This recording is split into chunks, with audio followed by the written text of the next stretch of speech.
Hello viewers, welcome to Deeps Mathematics 23. So இந்த வீடியோவில் area and வால்யூம்கான class number 9 தாங்க நம்ம பார்க்க போகிறோம். அதாவது 7th ஸ்டாண்டர்ட் செகண்ட் டேர்மில் இருக்கக்கூடிய எக்ஸசைஸ் 2.1 ஃபுல்லாக தான் நம்ம தெரிஞ்சுக்க போகிறோம்.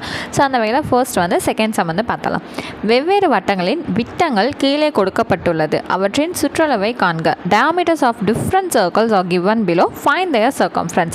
ஸோ எப்பவுமே நம்ம ரேடியஸ் கொடுத்து c = 2πrங்கிற ஃபார்முலா தான் பார்த்துருக்கோம். இப்போ நமக்கு ஃபர்ஸ்ட் டைம் என்ன கொடுத்துருக்காங்க, டயாமீட்டர் விட்டம் வந்து கொடுத்துட்டாங்க. அப்போது சர்க்கம்ஃபரன்ஸ் அந்த வட்டத்தோட சுற்றளவு கண்டுபிடிக்கணும் அப்படின்னா c = πd, அதாவது d கொடுத்துட்டாங்கன்னா πd அப்படிங்கிற ஃபார்முலா வந்து நம்ம யூஸ் பண்ணிக்கணும். சரிங்களா? அப்போ c = πங்கிறத நம்ம என்ன எடுத்துக்கோம், 22/7 இன்ட்டு d டயாமீட்டர், அதாவது விட்டம் எவ்வளோ கொடுத்துருக்காங்க, 70. அவ்வளோதாங்க. ஸோ இது 1 7 is 7, 10 7s are 70. அப்போ 22 இன்ட்டு 10ங்கிறது என்ன கிடைக்கும், 220. அவ்வளோதான், ரொம்ப சிம்பிள், முடிஞ்சிடுச்சுங்களா? சென்டிமீட்டருக்கனால இங்கேயும் சென்டிமீட்டர், அவ்வளோதான். அடுத்தது டயாமீட்டர் வந்து 56 கொடுத்துருக்காங்களா. அப்போ c = πக்கு பதிலாக 22/7 இன்ட்டு டிக்கு பதிலாக 56 ஆச்சு. ஓகேவா? சரி, அப்போ இது 1 7 is 7, இங்கே 7 7s are 49, 8 7s are 56, இங்கே 8ங்க. அப்போ 22 இன்ட்டு 8ங்கிறத பார்க்கணுமா. ஸோ 8 2s are 16, மிச்சம் 1 இருக்குது. 8 2s are 16, அந்த மிச்சம் 1ஓட சேர்த்து 176 மீட்டர். இங்கே என்ன கொடுத்துருக்காங்க, மீட்டர். அவ்வளோதான். அடுத்தது c = πக்கு பதிலாக 22/7 இன்ட்டு டிக்கு பதிலாக 28. சரி, இது 1 7 is 7, 4 7s are 28. அப்போ c = 22 இன்ட்டு 4னா என்னங்க வரும், 88 மில்லி மீட்டர். ஓகேங்களா? இங்கே மில்லி மீட்டர் தானே கொடுத்துருக்கு. ஓகே, அவ்வளோதாங்க. அடுத்தது தேர்ட் சம் பாருங்கள். கீழே கொடுக்கப்பட்டுள்ள 6 அளவுகள் உடைய வட்டத்தின் சுற்றளவை காண்க. Find the circumference of the circles whose radius are given below. So radius கொடுத்துட்டாங்கனால என்ன ஃபார்முலா எடுக்கணும், c = 2πrங்கிறத எடுத்துக்கணுமா. சரி, அப்போ c = 2 இன்ட்டு πக்கு பதிலாக 22/7 இன்ட்டு rக்கு பதிலாக என்ன போட போகிறோம், இங்கே கொடுத்துருக்க 49. சரி, அப்போ இது 1 7 is 7, இது 7 7s are 49. இங்கே ஆல்ரெடி 2 இன்ட்டு 22ங்கிறது 44 இன்ட்டு 7. சரி, அப்போ c = 7 4s are 28, 8 மிச்சம் 2 இருக்குது. மறுபடியும் 7 4s are 28, மிச்சம் 2 இங்கே இருக்குது. அப்போ ப்ளஸ் பண்ணால் 308 அப்படிங்கிறது கிடச்சிருதா. சரி, 308 சென்டிமீட்டர். அவ்வளோதான். அடுத்து இங்கே c = 2 இன்ட்டு 22/7 இன்ட்டு இங்கே என்ன கொடுத்துருக்காங்க, 91 கொடுத்துருக்காங்க. சரி, இது 1 7 is 7, இது 1 7 is 7, மிச்சம் 2, 3 7s are 21.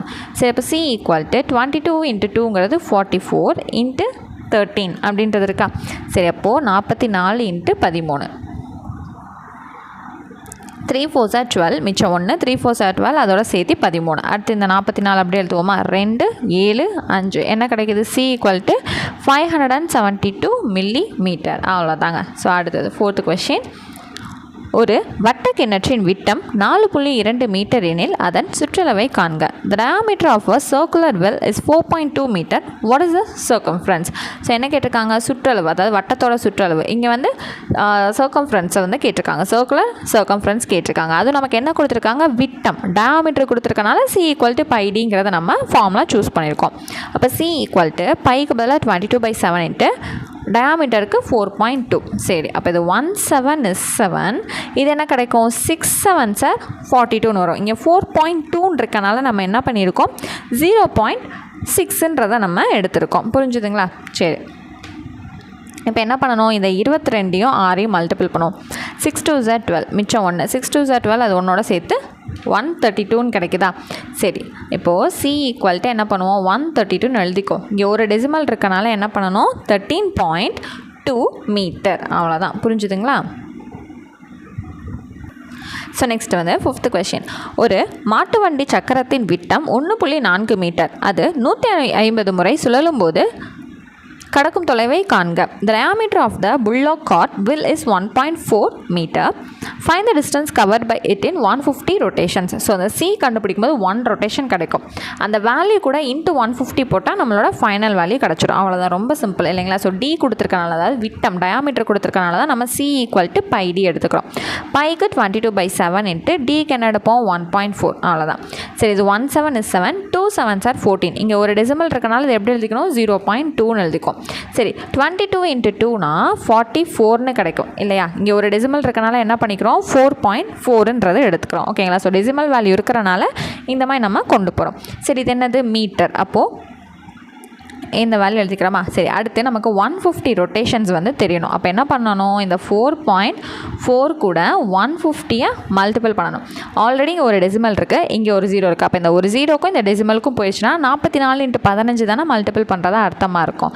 சரி, 5 4s are 20ங்க. மறுபடியும் 5 4s are 20 + 2 22. இங்கே அந்த 44 அப்படியே வருமா? ஏன்னா 1 × தானே 0 6 6. அப்போ 660.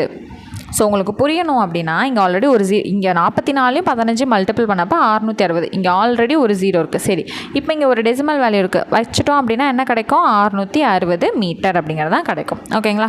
புரிஞ்சுதுங்களா? சரி, இப்போ 1 ரொட்டேஷனாக 4.4 மீட்டர், மொத்தமாக அந்த 150 ரொட்டேஷன் அது போகுதுன்னா 660 மீட்டர்ன்றது கிடைக்கும். அவ்வளோதான். அடுத்தது 6th சம். ஒரு விளையாட்டு திடல் 350 மீட்டர் விட்டத்துடன் கூடிய வட்ட வடிவில் உள்ளது. ஓட்டப்பந்தய வீரர் அத்திடலை 4 முறை சுற்றி வருகிறார் எனில் அவர் கடந்த தொலைவை கணக்கிடுக. A ground is in the form of a circle whose diameter is 350 meter. An athlete makes 4 revolutions. Find the distance covered by the athlete. அவ்வளோதான். இப்போ டயாமீட்டர்னு கொடுத்துட்டனால என்ன ஃபார்முலா எடுக்கிறோம்? C = πd. அது கிடைக்கிறது ஒரு தடவை அவர் சுற்றி வந்ததாக இருக்கும். அதை கூட × 4 போட்டால் அவர் 4 முறை சுற்றி வந்ததுக்கான டிஸ்டன்ஸ் கிடச்சிரும் இல்லையா? அவ்வளோதான். அப்போ C = πக்கு பதிலாக 22/7 × Dக்கு எவ்வளோ கொடுத்துருக்காங்க? 350 மீட்டர் அப்படிங்கிறத நமக்கு கொடுத்துருக்காங்களா? சரி, இது 1 7 is 7, 5 7s are 35, பின்னாடி ஒரு 0 எடுத்துக்கிறோம்.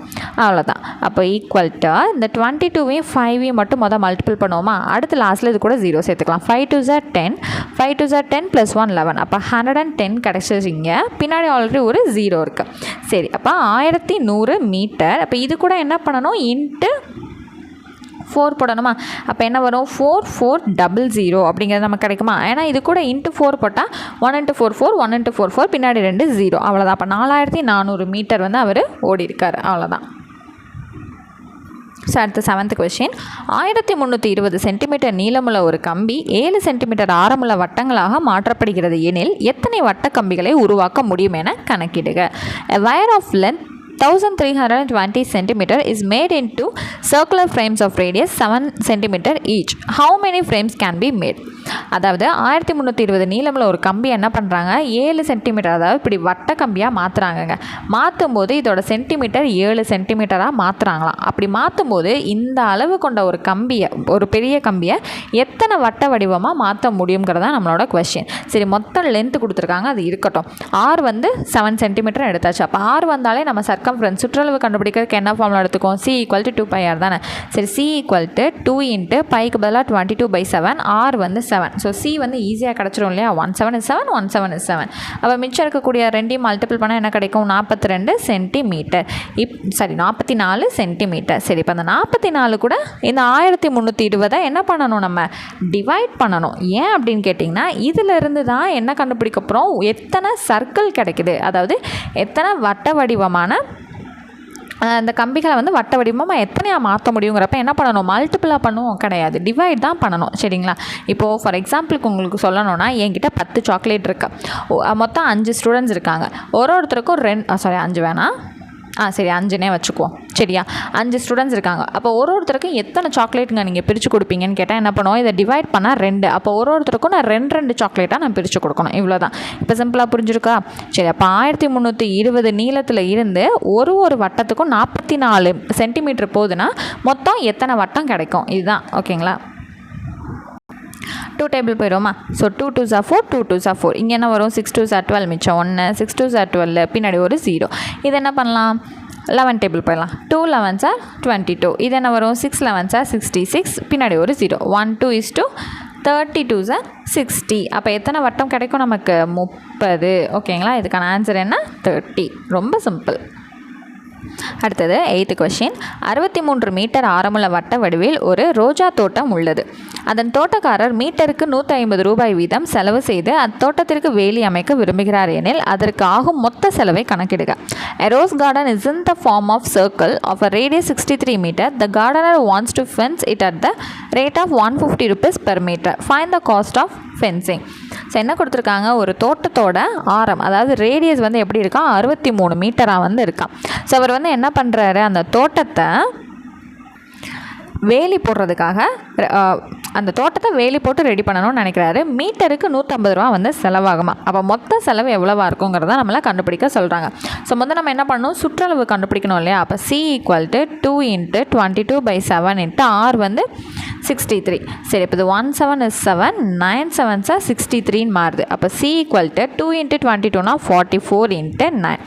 இப்போ C = 9 4s are 36, மிச்சம் 3 இருக்குது. மறுபடியும் 9 4s are 36, அந்த மிச்சம் 3யை சேர்த்தா 396 அப்படிங்கிறது நமக்கு வருது. எவ்வளவு, இது மீட்டர். சரி, அப்போ மொத்தத்துக்கு எவ்வளோ செலவாகுதுன்னு பார்க்கணுமா. அப்போ 396 × 1 மீட்டருக்கு 150 ரூபானா 396 மீட்டருக்கு எவ்வளோ செலவாகுதுன்னு பார்க்க போகிறோம். அப்போ 396 × 15 போடுவோம். 5 6 are 30ங்க, மிச்சம் 3 இருக்குது. 5 9s are 45 + 3 = 48, மிச்சம் 4 இருக்குது. 5 3s are 15, அந்த 4 சேர்த்தா 19. அடுத்து இந்த 396ங்கிறத ஒரு தடவை எழுதுவோமா, ஏன்னா 1ஆல் மல்டிபிள் பண்ணுறோம். இது வந்து என்ன கிடைக்கும், 14. 9 + 9 18, 19, 3 4 5. அப்போ என்ன கிடைக்குது, 5940 கிடைக்குது. ஆல்ரெடி ஒரு 0 இருந்துச்சு. அப்போ இதுக்கு மொத்த செலவு எவ்வளோ ஆகுது, 59,400 ரூபா வந்து செலவாகுது. ஸோ அடுத்து வந்து பாருங்கள், ஒரு வட்டத்தின் சுற்றளவைக்கான உதவும் சூத்திரம். ஸோ சர்க்கிளோட சர்க்கம்ஃபரன்ஸ் வந்து கண்டுபிடிக்கிறதுக்கு தான் என்ன வரும்னு கேட்டிருக்காங்க. 2πr யூனிட்ஸ், அவ்வளோதான். அந்த ஃபார்முலா தான் வந்து மார்க் பண்ணியிருக்கோம். C = 2πr எனும் சூத்திரத்தில் R என்பது, இந்த ஃபார்முலா C = 2πrல ஆறுங்கிறது எதை ரெஃபர் பண்ணுது, ரேடியஸ், அதாவது ஆரம், அதை தான் மார்க் பண்ணியிருக்கோமா. அடுத்தது, ஒரு வட்டத்தின் சுற்றளவு 82 π எனில் அதன் R மதிப்பு என்ன. If the circumference of a circle is 82 π, then the value of R is. So இது என்னங்க அர்த்தம், C = dπங்கிற ஃபார்முலா தான் எடுப்போம். அதில் அந்த Cங்கிறதோட மதிப்பு தான் நமக்கு என்ன கொடுத்துட்டாங்க, 82 πன்னு கொடுத்துருக்காங்க. சரிங்களா. அப்போ சியோட மதிப்பு 82 πன்னு சப்ஸ்டியூட் பண்ணால் dπ = 82 πன்னு வருமா. இந்த பையும் அடிச்சிடலாம். அப்போ டியோட வேல்யூ என்ன கிடைக்கும், 82ன்னு கிடைக்கும். ஓகேவா. அப்போது இந்த டியிலேருந்து ஆர் கண்டுபிடிக்கணும்னா டியோட பாதி தான் ஆறுங்கிறத நான் ஆல்ரெடி சொல்லி கொடுத்துருக்கேனா. ஸோ d/2ன்னு கூட நம்ம ஃபார்முலா வச்சு கூட எடுத்துக்கலாம். அப்போ R = 82/2னா என்ன கிடைக்கும், 41ன்னு கிடைக்கும். அப்போ அந்த 41 சென்டிமீட்டர் தான் சரியானது. ஒன்றுமே இல்லைங்க, C = dπன்றதை எடுத்திருக்கோம். சிக்கு தான் என்ன கொடுத்துருக்காங்க, 82 πங்கிற மதிப்பு வந்து கொடுத்துருக்காங்க. சரியா.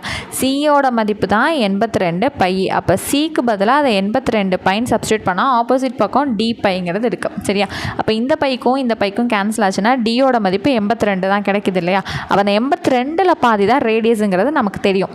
டயாமீட்டரோட பாதி தான் ரேடியஸ். அப்போ 82ல் பாதி என்ன வருது, 41. அவ்வளோதான். வட்டத்தின் சுற்றளவு என்பது எப்போதும் எப்படி இருக்கும், சர்க்கம்ஃபரன்ஸ் ஆஃப் அ சர்க்கிள்ங்கிறது எப்படி இருக்கும்னா அதோட விட்டத்தின் 3 மடங்கு விட அதிகமாக, மோர் தென் 3 times ஆஃப் இட்ஸ் டயாமீட்டர். அவ்வளோதான். ஓகேங்களா. ஸோ அவ்வளோதான். இந்த எக்ஸசைஸ் வந்து ஃபுல்லாக நம்ம கம்ப்ளீட் பண்ணிட்டோம். ஸோ நெக்ஸ்ட் கிளாஸில் அடுத்த எக்ஸசைஸில் நான் உங்களை மீட் பண்ணுறேன். தேங்க்யூ.